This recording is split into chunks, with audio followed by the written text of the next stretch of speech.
اعوذ باللہ من الشیطان الرجیم بسم اللہ الرحمن الرحیم وبہ نستعین وہو خیر الناصر ومعین۔ آج غسل کے احکام بیان کیے جائیں گے۔ مسئلہ نمبر 378 یعنی 378 میں بیان ہوتا ہے کہ غسل ارتماسی یا غسل ترتیبی میں غسل سے پہلے سارے بدن کا پاک ہونا ضروری ہے، بلکہ اگر پانی میں غوطہ لگانے پر غسل کے ارادے سے بدن پاک ہو جائے تو بھی غسل صحیح رہتا ہے۔ مثال کے طور پر اگر کوئی شخص چاہے وہ غسل ارتماسی کر رہا ہو یا غسل ترتیبی، تو اس کے اوپر لازم یہ ہے کہ وہ شخص پہلے سب سے اپنے جسم کو پاک کرے، اپنے جسم سے نجاست کو دور کرے، یہ تمام وہ چیزیں کہ جو جسم تک پانی پہنچنے سے مانع ہوں، جو کھال تک پانی پہنچنے سے مانع ہوں، ان کو بھی ہٹائے۔ مثال کے طور پر اگر کسی کے ہاتھ پہ ٹیپ چپکا ہو، پنی چپکی ہو یا کوئی ایسی چیز جس سے پانی نہیں پہنچ سکتا، جیسے چکنائی لگی ہو، تو ضروری یہ ہے کہ سب سے پہلے ان چیزوں کو بدن سے دور کر دیا جائے، ہٹا دیا جائے، صاف کر دیا جائے، اس کے بعد غسل کیا جائے۔ لیکن اگر کسی بچے نے پیشاب کر دیا ہو تو جب غسل کرنے کے لیے اپنے جسم پہ پانی ڈالیں گے اور یا پھر غسل ارتماسی کرنے کے لیے پانی میں غوطہ لگائیں گے تو ایسی صورت میں وہ پیشاب پانی پڑتے ہی خود بخود بہہ جائے گا، وہ نجاست دور ہو جائے گی۔ تو ایسی صورت میں بھی غسل صحیح رہے گا، یعنی پہلے پیشاب کو دھونا، صاف کرنا، پاک کرنا۔ یہاں پر اگر انسان نہ بھی کرے تب بھی اس کا غسل صحیح رہے گا، لیکن وہ چیزیں کہ جو پانی ڈالنے کے بعد صاف نہیں ہوتی، نجاست دور نہیں ہوتی، تو ان کو ضروری ہے کہ پہلے پاک کر لیا جائے، صاف کر لیا جائے، اس کے بعد غسل کیا جائے۔ مسئلہ نمبر 379 میں بیان ہوتا ہے کہ اگر کوئی شخص حرام سے مجنب ہوا ہو اور گرم پانی سے غسل کرے تو اگرچہ اسے پسینہ بھی آئے تب بھی اس کا غسل صحیح ہے، اور احتیاط مستحب یہ ہے کہ ٹھنڈے پانی سے غسل کیا جائے۔ یعنی یہ بیان یہ کرنا چاہتے ہیں اس مسئلے میں کہ اگر کوئی شخص مجنب ہو جائے تو اس کے بعد جو اس کے جسم سے پسینہ نکلتا ہے تو وہ نجس ہوتا ہے۔ اگر وہ پسینہ کسی چیز میں لگ جائے تو اس چیز کو بھی نجس کر دیتا ہے۔ تو ضروری یہ ہے کہ اگر انسان غسل کرنا چاہتا ہے اور غسل کر رہا ہے تو پھر اس کا غسل کرنا اس گرم پانی سے، کیا اس سے غسل صحیح رہے گا یا نہیں رہے گا؟ تو یہ بیان کرتے ہیں کہ اگر کوئی شخص گرم پانی سے غسل کر رہا ہو اور پسینہ بھی نکل رہا ہو تو وہ جو نجس پسینہ تھا وہ بہہ جاتا ہے، اس کے بعد جسم پاک ہو جاتا ہے، وہ غسل صحیح ہوگا، غسل میں کوئی خرابی نہیں ہوگی، کوئی حرج نہیں ہوگا۔ لیکن احتیاط مستحب یہ ہے کہ ٹھنڈے پانی سے غسل کیا جائے تاکہ پسینہ نہ نکلے اور کوئی اشکال باقی نہ رہے، کیونکہ ظاہر ہے کہ جب انسان گرم پانی سے غسل کرے گا، اور اکثر آپ سب نے دیکھا بھی ہوگا کہ حمام وغیرہ میں بہت گرمی رہتی ہے، انسان پسینے سے شرابور ہو جاتا ہے جب گرم پانی سے نہاتا ہے، تو ایسی صورت میں احتیاط مستحب یہ ہے کہ انسان ٹھنڈے پانی سے غسل کرے تاکہ اس میں کوئی اشکال نہ رہ جائے۔ مسئلہ نمبر 318 اس میں بیان ہوتا ہے کہ اگر کوئی شخص غسل کے درمیان یا غسل کر رہا ہو تو اس کا بال برابر بھی اگر حصہ چھوٹ جائے، اس تک پانی نہ پہنچے، کوئی حصہ بال برابر بھی باقی رہ جائے تو اس کا غسل باطل ہو جاتا ہے، غسل صحیح نہیں ہوگا۔ لیکن یہ ضروری نہیں ہے کہ جو چیزیں اندرونی ہیں، یعنی ناک کے اندر پانی پہنچانا یا منہ کھول کے منہ کے اندر پانی پہنچانا، ایسا کرنا ضروری نہیں ہے۔ یہ تمام چیزیں جسم کا باطنی حصہ شمار ہوتا ہے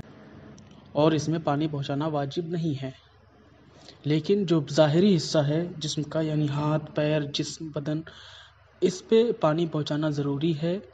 اور لازم ہے کہ ہر حصے میں پانی پہنچایا جائے۔ اگر ذرہ برابر بھی چھوٹ جائے تو ایسی صورت میں غسل باطل ہو جاتا ہے۔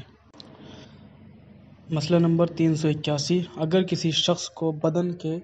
کسی حصے کے بارے میں شک ہو کہ اس کا شمار بدن کے ظاہری حصے میں ہوتا ہے یا باطنی حصے میں، تو ضروری ہے کہ اس حصے میں پانی پہنچا لے۔ مثال کے طور پر اگر کوئی شخص اپنی آنکھ بند کرتا ہے تو آنکھ بند کرنے کے بعد جو پپوٹے ہوتے ہیں، یہ جو پلکیں ہوتی ہیں، جو پلکوں کے اندر تھوڑی سی کھال بچتی ہے، اب انسان یہ شک کرے کہ آیا یہ ظاہری حصہ ہے یا باطنی حصہ، تو ایسی صورت میں ضروری یہ ہے کہ ایک چلو پانی آنکھوں پہ مار لیا جائے، آنکھوں پہ ڈال لیا جائے، تاکہ اس سے شک دور ہو جائے، یا آنکھیں کھولنے کے بعد جو پلکیں سمٹ جاتی ہیں وہ حصہ اگر پانی ڈالنے سے وہاں تک پانی نہ پہنچے، اس میں شک ہو یہ ظاہری حصہ ہے یا باطنی حصہ ہے، تو ضروری یہ ہے کہ اس تک پانی پہنچا لیا جائے۔ مسئلہ نمبر 382، اگر کان کی بالی کا سوراخ یا اس جیسا کوئی اور سوراخ اس قدر کھلا ہو کہ اس کا اندرونی حصہ بدن کا شمار کیا جائے تو اسے دھونا ضروری ہے، ورنہ اس کا دھونا ضروری نہیں ہے۔ یہ بیان یہ کر رہے ہیں کہ اگر کسی شخص یا کسی عورت کی کان کی بالی جس میں پہنتی ہے، اگر وہ سوراخ اس قدر بڑا ہو کہ وہ دور سے ہی دکھائی دیتا ہو، ظاہر ہوتا ہو، تو ضروری یہ ہے کہ اس تک پانی پہنچائے۔ لیکن اگر وہ سوراخ اتنا چھوٹا ہو جو ظاہر نہ ہوتا ہو تو اس تک پانی پہنچانا ضروری نہیں ہے۔ مسئلہ نمبر 385 میں بیان ہوتا ہے کہ غسل میں ان چھوٹے چھوٹے بالوں کو جو بدن کا جز شمار ہوتے ہیں دھونا ضروری ہے، اور لمبے بالوں کا دھونا واجب نہیں ہے، بلکہ اگر پانی کو جلد تک اس طرح پہنچائے کہ لمبے بال تر نہ ہوں تو غسل صحیح ہے، لیکن اگر انہیں دھوئے بغیر جلد تک پانی پہنچانا ممکن نہ ہو تو انہیں بھی دھونا ضروری ہے تاکہ بدن تک پانی پہنچ جائے۔ اس کا مطلب یہ ہے کہ مرد حضرات بہت چھوٹے چھوٹے بال رکھتے ہیں، تو ان کے لیے ضروری یہ ہے کہ اپنے بالوں کو بھی دھوئیں۔ اگر وہ بالوں کو نہیں دھوتے تو ان کا غسل صحیح نہیں ہے، لیکن اگر کسی شخص کے اتنے بڑے بال ہوں یا تقریباً سبھی عورتیں کہ جن کے لمبے بال ہوتے ہیں، ان کو اگر غسل کرتے وقت بالوں کو دھونا ضروری نہ ہو، یعنی اگر سر کی جلد تک پانی آسانی سے پہنچ سکتا ہو بغیر بال دھلے ہوئے، تو ان کو بال دھونا ضروری نہیں ہے، صرف جلد تک پانی پہنچا لینا ضروری ہے۔ لیکن یہ خیال رہے کہ جلد تک پانی پہنچانا ضروری ہے۔ اگر بغیر بال دھلے جلد تک پانی پہنچایا نہیں جا سکتا تو ضروری ہے کہ بالوں کو دھلا جائے، لیکن اگر بغیر بال دھلے جلد تک پانی پہنچایا جا سکتا ہے تو اس میں ضروری نہیں ہوگا۔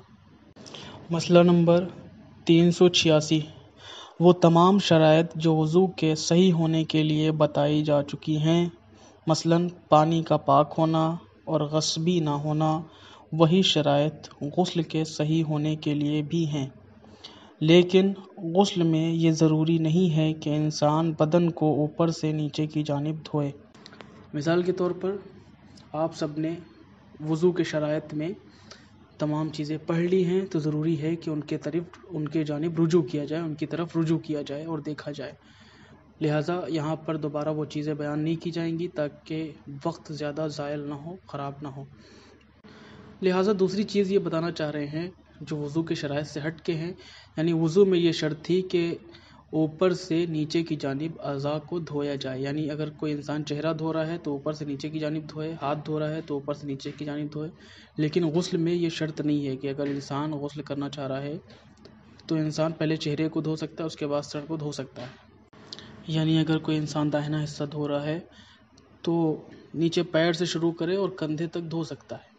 یہ بھی ممکن ہے، اس میں کوئی اشکال نہیں ہے، لیکن وضو میں ایسا نہیں تھا۔ وضو میں اور غسل میں دونوں برعکس ہے، اگر انسان اوپر سے نیچے کی جانب یا نیچے سے اوپر کی جانب غسل میں دھونا چاہے تو دھو سکتا ہے۔ وآخر الدعوانا ان الحمد للہ رب العالمین۔